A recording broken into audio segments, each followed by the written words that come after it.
Letters are arriving about a new Social Security change that means that you could owe a lot of money. Now, I've reported on this before in the past, but it's starting to come back right now and people are asking about it. So I wanted to cover for you what exactly is going on, why it is that it's happening right now, and what you can do about it. So if this does happen to be your case where you get this letter and it turns out you're going to be owing a lot of money, what steps you need to take. We're going to be covering all the details for you. Also, what's going to be happening as we enter into June, what you can expect with payments, and also what is going on with no tax on Social Security and that big, beautiful bill and potential payment increases to Social Security.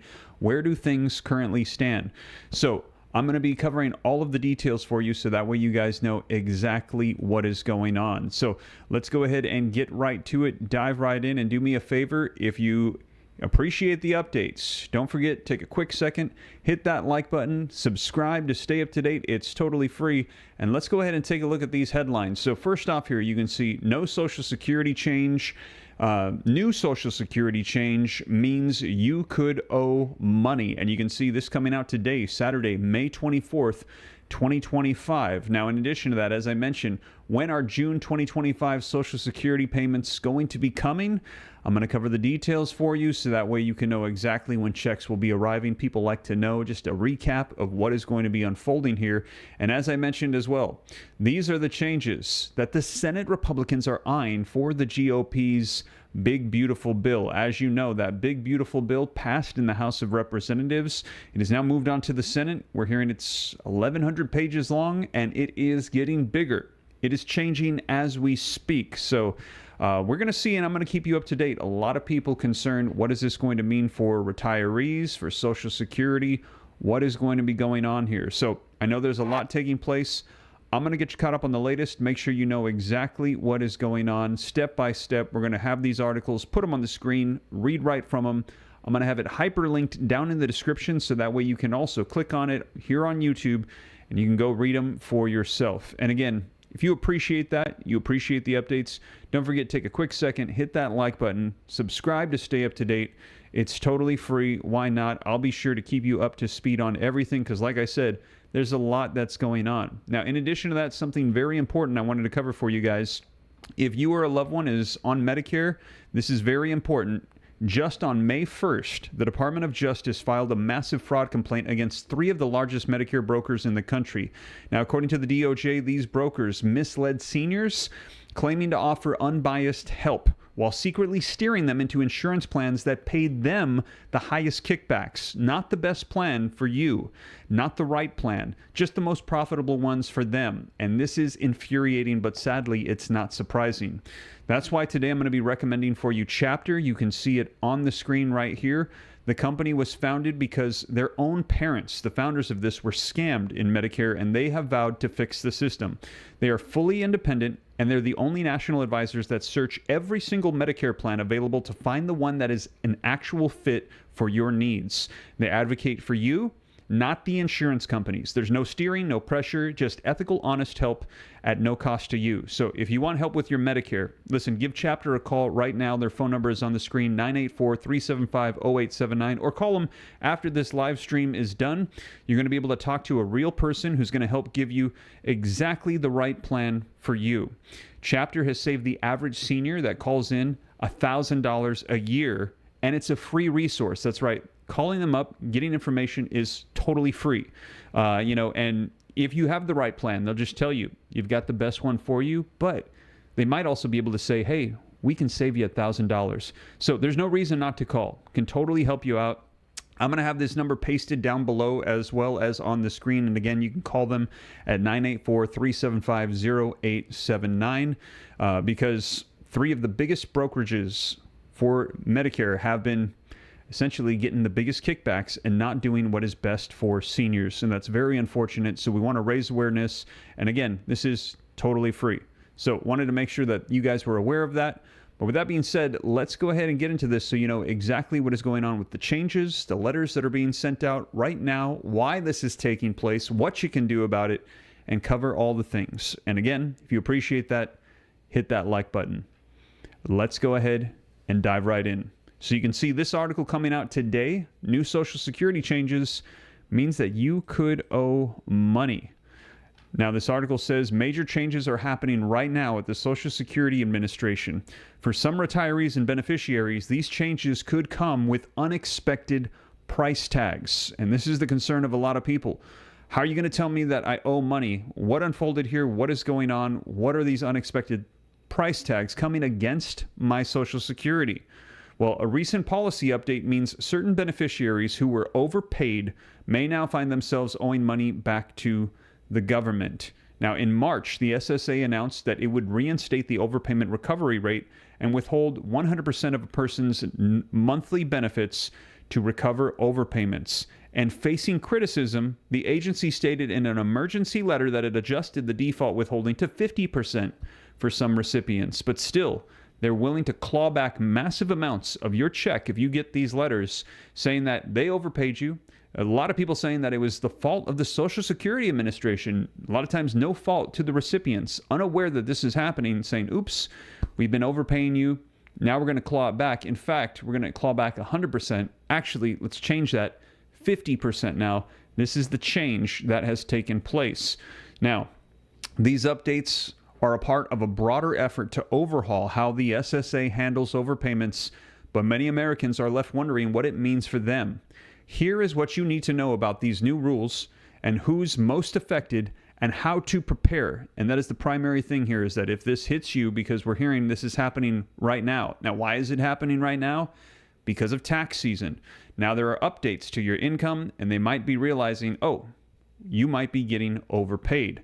So what is Social Security overpayment rule changes? Effective as of April 25th, 2025, overpayment notices will include a new default withholding rate of 50% of a person's monthly Social Security according to Title II benefits, down from the previous 100%. This applies to those receiving retirement, survivors, disability insurance benefits as well. This means that if the SSA determines an individual has been overpaid, it will send a notice requesting a full and immediate refund. If the individual does not respond within approximately 90 days, the SSA will begin withholding 50% of their monthly benefits until the overpayment is fully recovered. So you have 90 days to get your response in if you get these letters. Now, the new rule only applies to Title II benefits. The withholding rate for Supplemental Security Income, or SSI benefits, it is still only 10%. So if you're on SSI, it's only a 10% withholding. But if you are collecting retirement Title II, you are looking at a potential 50% clawback. Now, who is most likely to be impacted by the overpayments?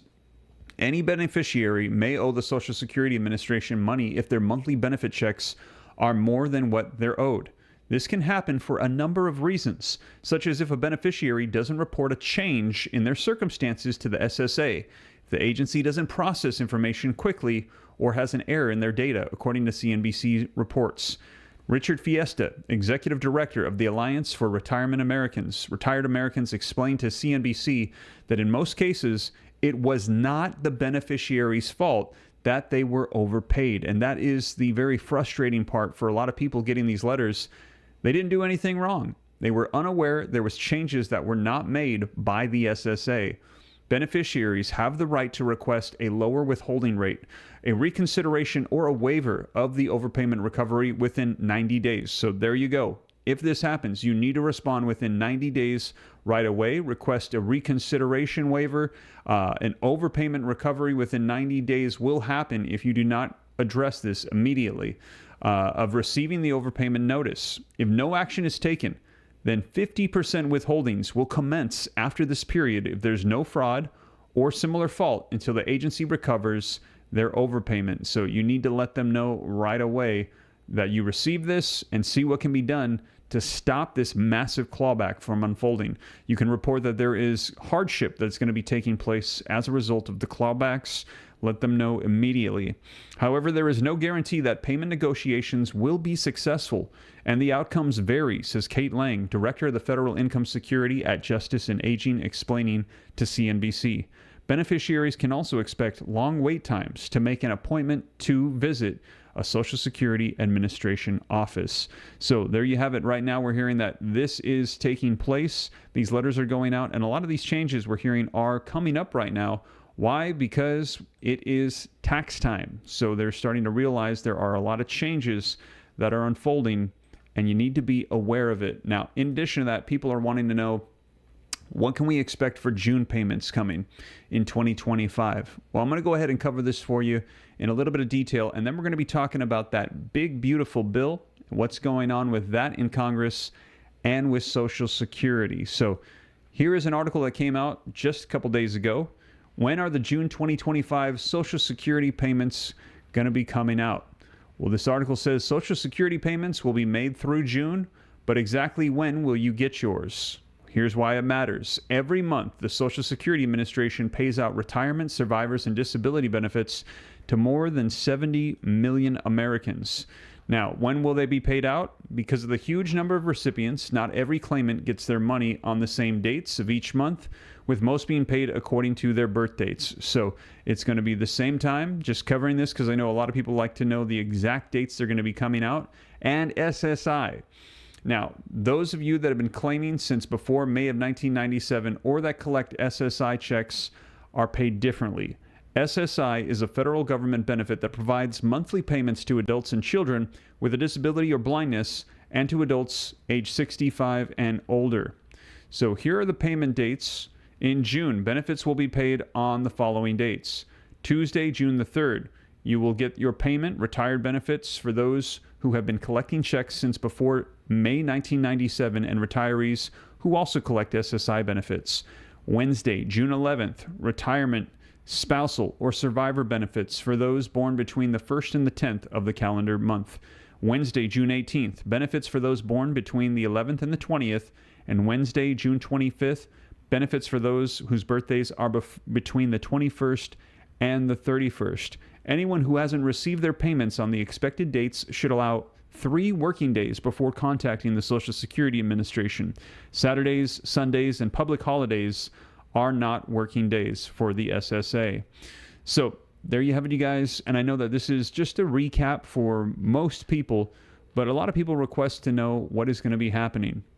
Now, in addition to that, we're also hearing that Republicans in the Senate are eyeing changes for that big, beautiful bill. And there's a lot of concerns about Social Security and also Medicaid. So let's go ahead and cover this in detail so that way you can see exactly what is going on here. I'm going to make this a little bigger on the screen for you. Now it says, Senate Republicans say they're going to rewrite the 1,116-page bill that the House narrowly passed Thursday to enact President Trump's agenda. Speaker Mike Johnson urged GOP senators at the meeting on Tuesday to keep their changes to the bill as minimal as possible to avoid wrecking the delicate compromises that he cobbled together in the House to muster 215 votes for this legislation. And we actually heard that it passed by one single vote. 215 to 214, they managed to pass this through. Now it says Senate Majority Leader John Thune, however, told reporters that the Senate will have its imprint on the bill, and its GOP colleagues are looking to make changes to an array of provisions. Here are some of the changes that they are eyeing. Deficit reduction. Senate conservatives, led by Senator Ron Johnson, Rick Scott, and Mike Lee, want to include bigger spending cuts in the bill, arguing to colleagues that the legislation, as drafted in the House, will do little to rein in spending. Ron Johnson isn't laying out specific cuts, but calling for a return to pre-pandemic levels of federal spending adjusted for inflation and population growth. My primary focus now is spending. This is completely unacceptable. Current projections are $2.2 trillion per year deficit, he said. There should be a goal of this Republican Senate to reduce the deficit, not increase it. We increase it. While House Republicans backed away from making changes to the federal medical assistance percentage for Medicaid, Johnson and other Senate budget hawks want to address it.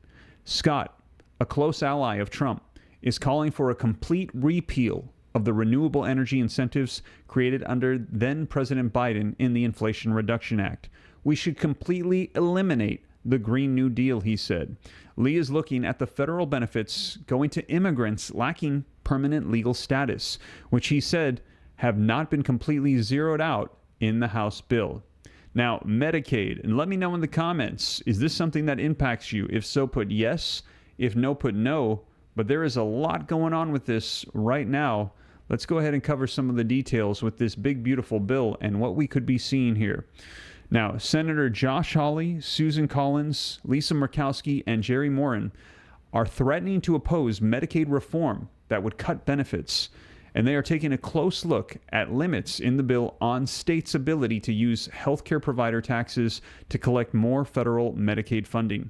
Their chief concern is that reductions in federal Medicaid funding to states would put pressure on rural hospitals and could force some of them to close.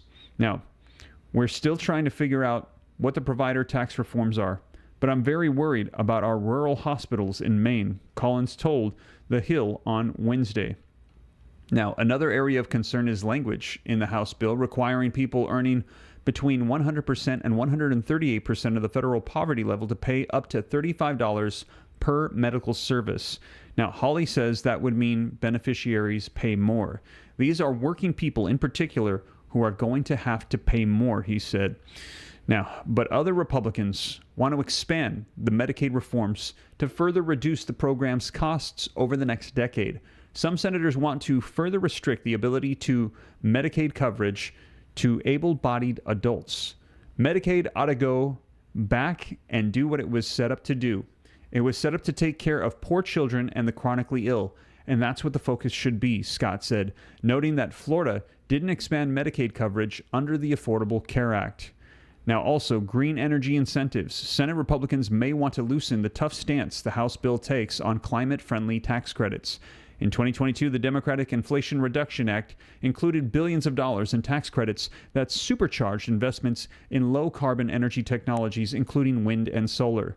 The House version of the bill put tough new restrictions on some of those credits, especially now that for many types of energy, they only apply to projects that break ground within 60 days of the bill's enactment. Prior to the text release, Senator John Curtis, Tom Tillis, Murkowski, and Moran issued a letter calling for a targeted, pragmatic approach and warning against a full-scale appeal. Tillis told The Hill this last week that changes would need to be made to help companies that have already invested in the credits. If millions or billions of dollars have been deployed, we've got to give those businesses some off-ramps, he said. Now, also state and local tax deductions as well. Speaker of the House Mike Johnson and House Republicans hailing from high-tax blue states held intense talks in recent weeks to nail down a deal on the state and local tax or SALT deduction cap that helped the chamber clear the bill before Memorial Day. Much to their chagrin, it's possible that this could all be for naught. Senate Republicans are widely expected to throw their weight around over how to handle the SALT deduction cap, which Johnson and House SALT caucus member set a $40,000 for those making $500,000 or less, up from $10,000 cap that was set by the 2017 Tax Cuts and Jobs Act. Complicating things for SALT members in the House is that there is no similar dynamic across the Capitol. There isn't a single Senate Republican from any high-tax blue state, leaving many members wanting to chop down what they view as a generous $40,000 figure to something a little bit more manageable. It's not a Senate issue, Thune told The Hill. I know that the House had to make a deal, but our members want to be heard on it, and I assume we'll have something to say. The cap is set to expire at the end of this year, giving the half-dozen SALT members leverage as they hold the keys to the final passage so long as they vote as a bloc. But Senate Republicans have made it known that they expect to have their voices heard on the subject, though they are cognizant of the Speaker's plight. The number that we care most about is 218, said Kramer, a former House member. Obviously, we'd be open to the Speaker's desires, just like he's been open to ours. So, there you have it, you guys. We are hearing that this is currently underway. We're going to see what happens, but it sounds like changes are coming for that big, beautiful bill. And I know a lot of people would like to see that. Let me know, were you happy to see that $4,000 deduction for Social Security that was included in that big, beautiful bill or not? Yes or no? Now, we had heard that there was going to be the elimination of tax on Social Security checks for recipients. That was not included in the bill. Now, Donald Trump is still saying that he wants to see that done, but Congress has not included it in his big, beautiful bill. Now, let me know your thoughts. In addition to that, I just shared with you that we had heard from John Larson. If you missed the live stream I did on it earlier, you might want to check it out. He had come out and he had said, listen, we need increases and enhancements to the programs. Do you think that that would be good? He said we need across-the-board increases for everybody on Social Security. It's not keeping up with inflation. It's simply not enough. This is not an entitlement program like people call it. He said people have paid into this their entire lives, and now when they need it to be there to help support them, they need to have enough money to make it and keep up with the pace of inflation. And he said right now, the payments that are going out from Social Security, it is simply not enough. And we had actually heard this request from Joe Biden. The beginning of his campaign said that those on Social Security, they should get increases across the board. And guess what? We never saw that materialize. Now, we did see a bill presented, the Social Security Expansion Act by Bernie Sanders. However, that bill did not get any traction in Congress, and it was not even supported by Joe Biden himself either. He said that he did not agree with some of the line items that were included in that bill. Now, we're going to see, though, if there's going to be any form of increases, getting rid of taxes, changes need to be made, and soon. We've got a little bit of time left before the solvency for the Social Security trust funds runs dry, which means that if nothing is done and the solvency comes to an end, that there will be cuts across the board to all Social Security of around roughly, we're hearing 20 to 25%. So they have got to do something, and soon, to help fix Social Security. And as they said, there's a lot of people that depend on this that are simply not getting enough. So we're going to see what happens with that big, beautiful bill. I'll be sure to keep you up to date on here on the channel with everything that's going on, so that way you can know exactly what is taking place. And like I said as well, for those of you on Social Security that are getting those letters, there is something that you can do. You need to respond right away. But that has been a major concern of a lot of people. And checks, they are on their way for the month of June. So just be ready for those. And also, as I mentioned, for those of you that are interested, that are on Medicare, you can see here on the screen, 984-375-0879. I'd like to recommend my friends over at Chapter, because as you can see here, the Office of Public Affairs, the U.S. Department of Justice, said the United States has filed a False Claims Act complaint against 3 national health insurance companies, 3 big ones. And they said that 3 brokers alleging unlawful kickbacks, so just whoever would pay them the most, that's who they were recommending, and discrimination against disabled Americans. This coming out May 1st, 2025. So if you feel like you've been getting ripped off or scammed for your Medicare, trust your gut. Chances are you are right. And if you want to find the best one today, check out right here, free Medicare help. Call 984-375-0879. Give them a call. You'll speak to a real person. They're going to work with you to help you get the best coverage for you. And the founders of this actually had their parents get scammed in Medicare, and they decided, we're going to fix the system. So the call is totally free. And if they find out that you got the best, Medicare for you, they're going to say, there you go. Congratulations. Great job. They're going to move on. But for those that they help save money, they help them save on average $1,000 a year. So check out my friends at Chapter. But that is the latest, you guys. Thank you so much for joining me today, May 24th, 2025 live. As more stuff comes out, I'll be sure to report it here on the channel so you know exactly what is going on. And again, if you appreciate that, do me a favor. Don't forget to take a quick second. If you haven't done so yet, hit that like button. Subscribe to stay up to date. It's totally free. Why not? And I'll catch you in the next one. Take care. God bless. This is Steve.